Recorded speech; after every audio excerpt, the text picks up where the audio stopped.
Olá, meu povo! Hoje eu quero compartilhar com vocês vários insights que eu tive de Saul e de Davi, e da diferença de um e pro outro, e por que Davi foi levantado por Deus. Vocês vão entender nessa live. Então, se você não sabe, fica aí pra você entender. Eu anotei alguns pontos. Essa parte que fala de Saul e de Davi, a gente vai ler em 1 Samuel. É importante a gente saber que lá em 1 Samuel 8, a gente tem que o povo pede por um rei. Então, é muito interessante que o povo de Israel, ele já tinha um rei, que era o rei dos reis, senhor dos senhores, que era Deus, né? Ele já tinha um Deus, só que eles pediam para Deus um rei. Só que até então, Israel nunca tinha tido um rei, né? Tanto que tá lá em 8. O povo o povo pede um rei. Esse é o tema. E aqui é quando o povo de Israel rejeita o rei, né? Que é Deus. E essa parte tá bem aqui, ó. Quer ver? Eu vou ler pra vocês. Tá aqui, ó. Eu vou ler em 1 Samuel 10, 19. Eu sou o Deus de vocês, o único que os livra de todos os seus problemas e dificuldades. Tá com problema com dificuldade? Aqui pra quem que você tem que recorrer. Mas hoje vocês me rejeitaram e pediram que eu lhe desse um rei. Nossa. E Deus faz o quê? Atende ao pedido do povo de Israel. E ele é quem? Saul, que é o primeiro rei de Israel. Só que interessante de Saul, que Saul era um homem com trajados de rei, tipo assim, com características de reis. Aqui fala que ele era alto, que ele era bonito, que ele era vistoso. Então tá aqui em 1 Samuel 9:2. Tinha um filho jovem, bonito chamado Saul. Não havia ninguém mais bonito do que ele entre todos os israelitas. Além disso, era mais alto de todos. Quando estava no meio do povo, ele aparecia dos ombros para cima. Então, tipo, estava todo mundo nessa altura. Ele estava daqui para cima. Então, ele se destacava no meio do povo. Ele era o mais alto de todos, bonito, formoso, forte.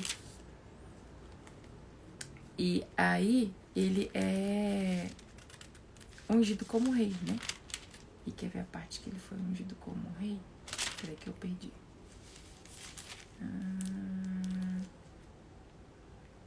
Aqui, ó. Samuel unge Saul. Aí eu tá aqui no 1 Samuel 9.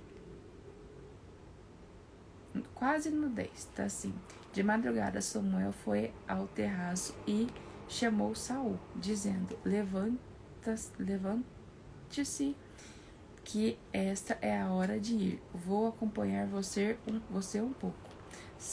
Saul levantou-se e saiu junto a Samuel para a rua. Quando chegaram à saída da cidade, Samuel disse a Saul: Diga ao seu empregado que vá à frente e você espere aqui um instante. E o empregado foi e Samuel disse a Saul: Eu tenho um recado de Deus para você. Samuel tinha levado consigo um frasco de azeite. Ele derramou o azeite na cabeça de Saul e o beijou e disse: O Senhor Deus está ungindo você como chefe do seu povo, o povo de Israel. Você o governará e livrará de todos os seus inimigos.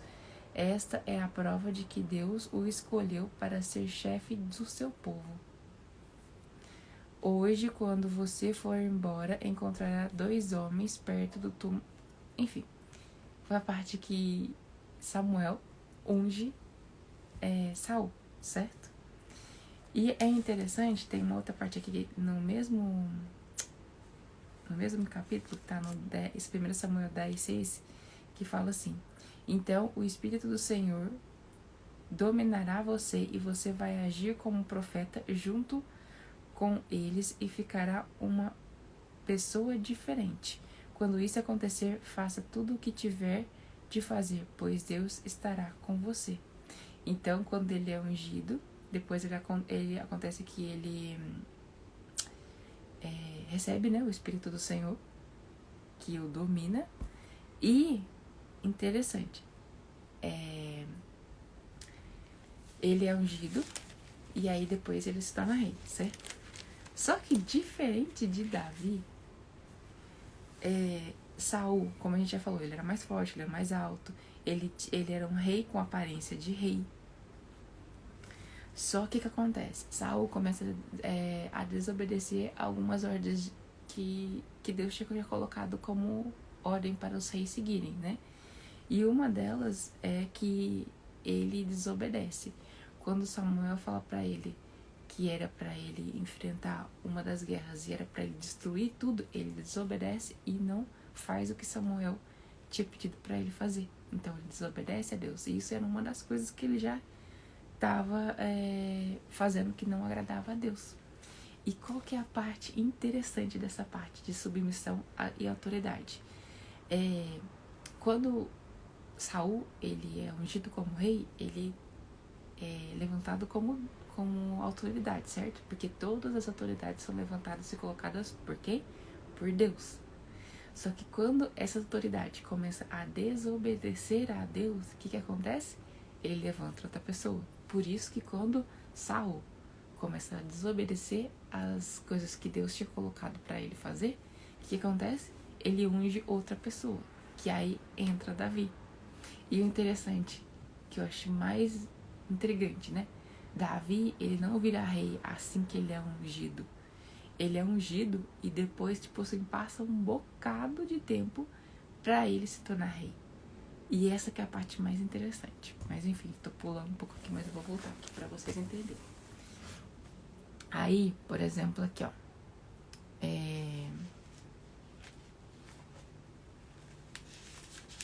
Cadê a parte que ele desobedece?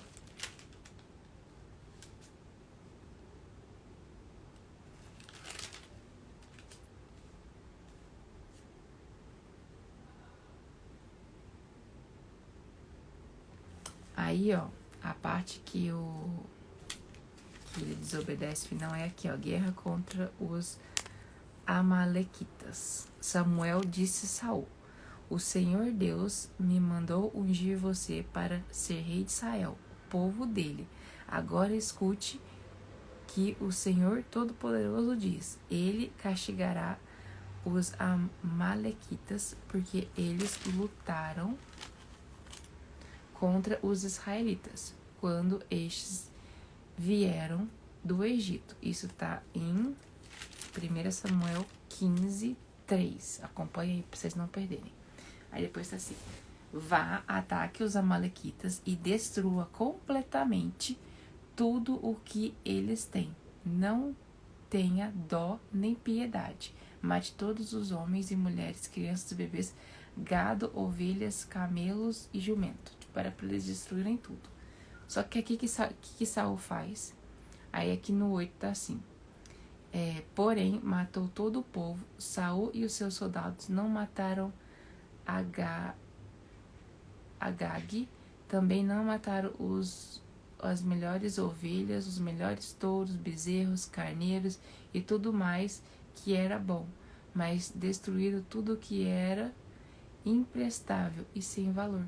Ou seja, eles descartaram as coisas que para eles eram sem valor. Então foi uma das coisas que ele fez que desobedeceu a Deus, né?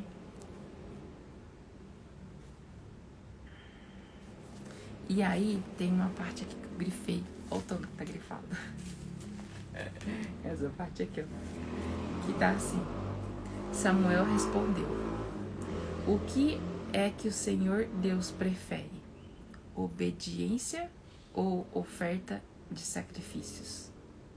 É melhor obedecer a Deus do que oferecer-lhe em sacrifício as melhores ovelhas.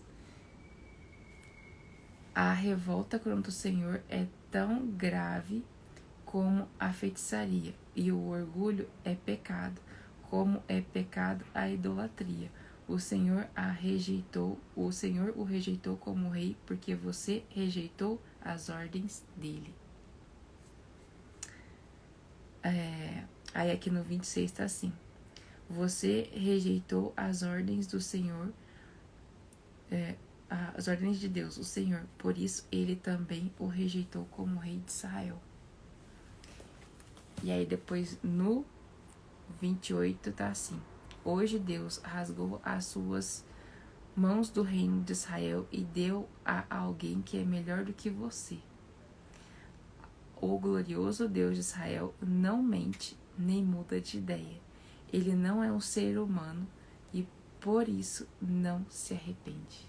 Nossa, essa parte eu acho muito bom. Deus não se arrepende, ele não muda de ideia e ele não mente. Nossa Senhora.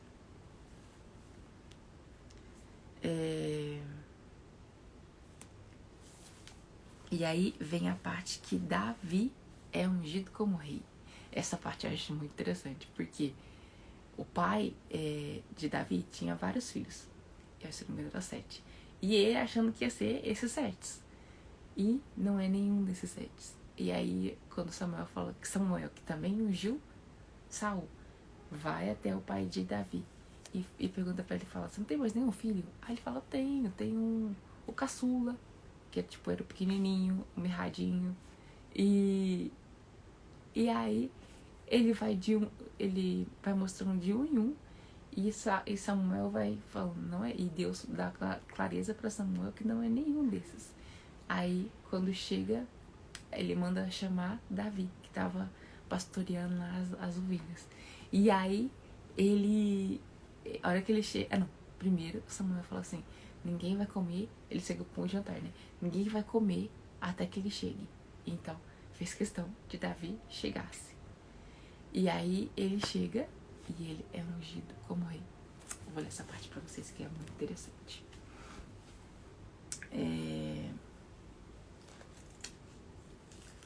Tá assim. O Senhor Deus disse a Samuel, até quando você vai continuar a ter pena de Saul? Eu não quero mais que ele seja rei de Israel. Ou seja, Samuel ainda ficou com dó de Saul, né? Tipo assim, ele fez uma cagadinha, né? Mas Deus não precisa fazer isso. E Deus tá falando pra ele, eu não quero mais que ele seja rei de Israel. Até quando você vai continuar com pena de Saul? Encha um chifre de azeite e leve com você, pois vá a Belém, até a casa de um homem chamado Jessé, que é o pai de Davi, pois eu escolhi um filho dele para ser rei. Como posso fazer isso? Respondeu Samuel.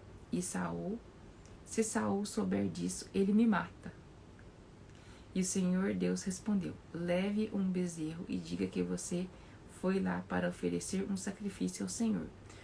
Convide Jessé para o sacrifício e depois eu lhe digo o que fazer. Você ungirá como rei aquele que eu indicar. Ou seja, Deus já tinha escolhido e levantado quem ia entrar no lugar de Saul. Olha que interessante. Samuel fez o que o Senhor Deus havia mandado e foi a Belém. Quando chegou lá, os líderes da cidade foram tremendo encontrá-lo e perguntaram. Eles tremiam de medo de Samuel, né? Porque já sabia também quem que era Samuel, né? A fama dele com certeza já tinha se espalhado. E outra, ele foi quem ungiu o rei Saul, né? Que era o rei até então, né? A visita é de paz, eles perguntaram. Peraí, deixa eu tirar meus post-its. Sim, respondeu ele. Eu vim oferecer um sacrifício a Deus. Purifiquem-se e venham comigo. Ele mandou que Jessé e os seus filhos se purificassem e os convidou para o sacrifício, como Deus tinha mandado, né? Quando eles chegaram, Samuel viu Eliabe, um dos filhos de Jessé, e pensou, este homem que está aqui na presença de Deus, o Senhor, certamente é aquele que o Senhor escolheu. Mas o Senhor disse, não se impressione com a aparência, com a altura desse homem. Provavelmente ele era um dos filhos de Jessé que era alto, bonito, grande, igual quem? Saul, né? Que era a primeira imagem de rei que até então eles tiveram, né? Porque Saul foi o primeiro rei de Israel. Eu o rejeitei porque não julgo as pessoas. Eu não julgo como as pessoas julgam. Elas olham para a aparência. Eu vejo o coração. Nossa! Isso aqui eu tenho que grifar até 2 vezes. Elas olham para a aparência. Eu vejo o coração. Então Deus não olha para a sua aparência, mas Ele olha para o seu coração. Ele não faz igual as pessoas que olham para a aparência. Ele olha para o coração das pessoas. Então Jessé chamou o seu filho Abinadab e levou a Samuel. Mas Samuel disse: este também não foi escolhido pelo Senhor. Jessé trouxe o filho Simeia. Samuel disse: o Senhor também não escolheu este. Assim Jessé apresentou a Samuel 7 dos seus filhos e Samuel disse: o Senhor não escolheu nenhum desses. Perguntou a Jessé: você não tem mais nenhum filho? Olha só. E Jessé respondeu: tenho sim, um caçula. Ele está fora tomando conta das ovelhas. Então mande chamá-lo, disse Samuel. Nós não vamos oferecer o sacrifício enquanto ele não vier. Isso aqui eu achei muito top. Aí Jessé mandou buscá-lo. Era um belo rapaz saudável de olhos brilhantes. E o Senhor disse a Samuel: este mesmo, unja-o. Nossa.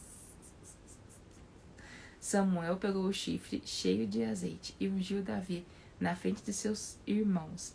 E o Espírito do Senhor dominou Davi, e daquele dia em diante ficou com ele.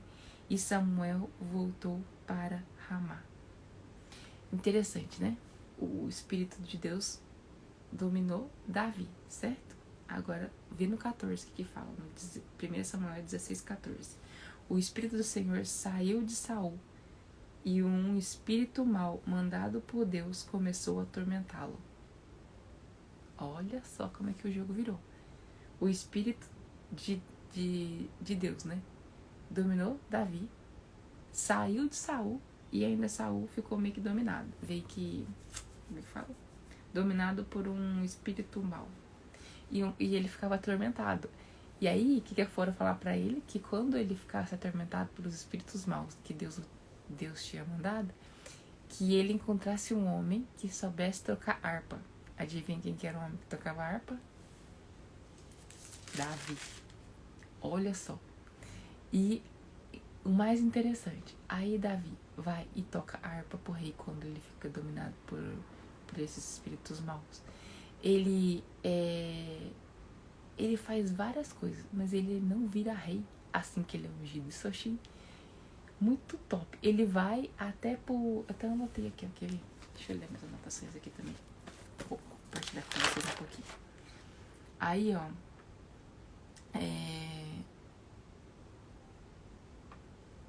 Davi só vai aparecer se o coração de Saul desobedecer. Deus vai levantar outro se o que está acima não está obedecendo. Quando Saul começa a desobedecer, ele levanta Davi, né? Saul desobedeceu, então Deus levantou Davi. Davi era o menor da casa, tomava conta das ovelhas, o esquecido, o improvável, que ninguém esperava para nada. Deus vê o coração, que a gente já colocou aqui. E é interessante como Deus faz a mesma coisa, mas de formas diferentes. Igual, ele ungiu Saul de uma forma e ungiu Davi de outra forma. Tem a parte lá que Jesus cura o cego de uma forma e depois ele cura o cego de outra forma. Então, os milagres, os feitos de Deus nunca são feitos exatamente da mesma forma. Eles são diferentes. Então, não tem um milagre que é igual ao outro. Não tem uma cura que é igual a outra. Nem que foi, tipo assim, um cego e outro cego. Pode ver, eles não foram curados das mesmas formas. Então, Deus tem o jeito dele de fazer as coisas. E nunca é igual a outra. Isso aí é outra coisa que eu não notei. Olha lá. ungiu um rei de novo, mas de forma diferente.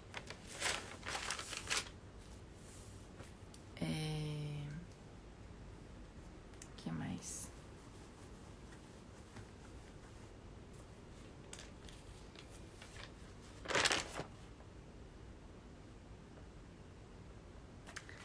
Depois fala também, né? Quando Davi derrota Golias, né? Que é o gigante.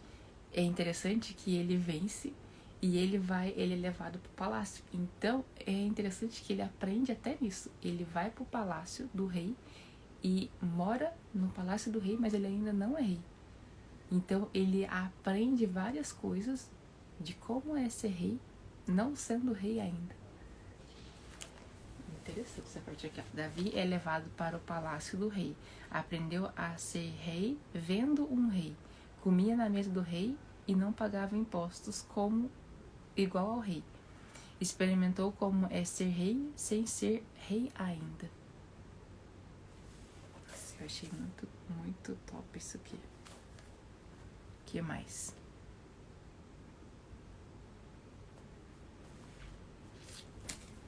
Deixa eu voltar pra ler a parte que eu tava olhando pra vocês.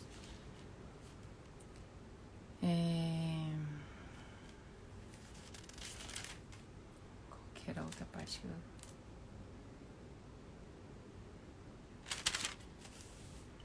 Ele também, outra coisa que acontece, ele começa a ir pra guerra, né? E ele aprende a ir pra guerra, porque antes ele não tinha lutado, antes ele cuidava das ovelhas. E outra coisa também que é muito importante, mas acho que eu vou deixar para um próximo dia, que é para contar a parte quando ele enfrenta Golias, né? Que é o gigante. E nessa parte é muito interessante porque Saul, ele tava 40 dias já que eles estavam parados e estava diante dos gigantes. Um deles era Golias, e Golias tinha mais quatro irmãos. E ninguém teve coragem durante 40 dias de enfrentar os gigantes. E aí chega quem? Davi, o mirradinho pequenininho, lá que cuidava das ovelhas, tinha matado urso e leão, né? Nunca tinha matado um gigante antes, mas já tinha experiência. E o que eu acho mais top dessa história de Davi também é que nesse momento, quando ele aparece, ele foi levar, na verdade, comida para os irmãos, né? E ele não foi lá com o intuito de enfrentar o gigante. Só que chega lá, é muito interessante que Saul faz o quê? Oferece a sua armadura para Davi. E lembrando que Saul tinha um porte grande, ele era mais alto, mais bonito, mais formoso. E Davi era o pequeno, era o caçula, menorzinho, improvável. E o que faz? Saul oferece a sua armadura para Davi colocar para enfrentar o Golias. E o que acontece? Ele não estava acostumado com aquela roupa. Óbvio que deve ter ficado grande, porque eles tinham uma diferença, né? Tanto que Deus fala que olha pro coração, não pra aparência. E aí Davi recusa, né, as armaduras, as coisas de Saul, e vai enfrentar Golias, o gigante, com que ele estava acostumado, né? E interessante, ele pega 5 pedras. 5 pedras. Era uma pedra para cada gigante, porque tava Golias e os seus quatro irmãos, então 4 outros gigantes. E ele pega uma pedra para cada um. E a forja, né? Que era tipo bem um estilingue. Não sei como é que eu... Depois eu procuro aqui a imagem pra mostrar pra vocês. A imagem da forja. E aí, ele... É interessante o posicionamento dele diante de Golias. Mas isso eu vou deixar pra outro dia, que senão essa live vai ficar gigantesca. Mas... Se fosse pra vocês entenderem uma só coisa dessa live, eu quero que vocês entendam que Deus faz milagres ou coisas parecidas, mas de forma diferente. Ele não tem forma. Ele não tem uma caixinha pra você colocar ali dentro. Ele ungiu reis, mas de formas diferentes. Jesus fez milagres de formas diferentes. Curou cegos de formas diferentes. Então, que você entenda que Deus pode fazer coisas ou milagres parecidos, mas sempre de formas diferentes. Ele não cabe dentro de uma caixinha, dentro de uma regra. E segunda coisa, pra você levar essa live, Deus não olha pra aparência, Ele olha pro coração. E aquela parte que a gente leu, que eu acabei de fechar agora, deixa eu ver se eu vou achar, que fala das dificuldades e dos problemas. Quem que é a única pessoa que pode te ajudar quando você tiver um problema ou uma dificuldade que você não dá conta de resolver? O Deus vivo. Então é a Ele que se deve procurar. E é isso, eu acabei fechando a Bíblia, então não tô achando a parte pra ler de novo pra vocês. Mas é isso, espero que vocês tenham gostado, espero que tenha feito sentido pra vocês. Deixa aqui nos comentários o que mais mexeu com vocês, o que vocês mais gostaram. E é isso, se você quer ler a Bíblia toda em 6 meses, me chama no direct que eu continuo fazendo a leitura bíblica do nosso clube do livro. E uma vez por semana a gente vem aqui pra gente discutir os livros que a gente leu durante a semana. Na média são 6 a 7 capítulos por dia, pra gente em 6 meses finalizar esse livro todinho aqui. E é isso. Qualquer coisa me chama no direct pra saber mais informações do clube do livro. E do mais é isso. Espero vocês amanhã pra nossa live, pra nossa quarentena de lives. Eu não tô nem acreditando que a gente tá quase chegando na 20ª live. Quase metade do nosso desafio, né? De quarentena de lives. E é isso. Espero que vocês tenham gostado. Um beijo, boa noite e até amanhã.